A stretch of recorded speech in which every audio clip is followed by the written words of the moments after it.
সকল সম্মানিত প্রবাসী ভাই এবং বোনদেরকে বাংলাদেশ সরকারের পক্ষ থেকে বিজয় দিবসের আন্তরিক শুভেচ্ছা এবং অভিনন্দন জানাচ্ছি। আপনারা জানেন যে এটি আমরা দীর্ঘ 9 মাস যে আমাদের স্বাধীনতা যুদ্ধের রক্তক্ষয়ী যে সংগ্রাম, সেই সংগ্রামের পরে আমরা একটা কাঙ্ক্ষিত বিজয় পেয়েছি।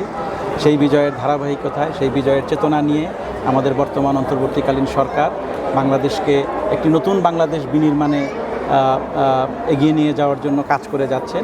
আমরা সকলে মিলে একসাথে বিজয়ের উৎসবটাকে পালন করেছি। এই জন্য আমি আমাদের প্রবাসী সকল ভাই ও বোনদেরকে, দুবাই এবং উত্তর আমিরাতে বসবাসরত সকল প্রবাসীদেরকে আমি আরও একবার আন্তরিক ধন্যবাদ এবং শুভেচ্ছা জানাচ্ছি।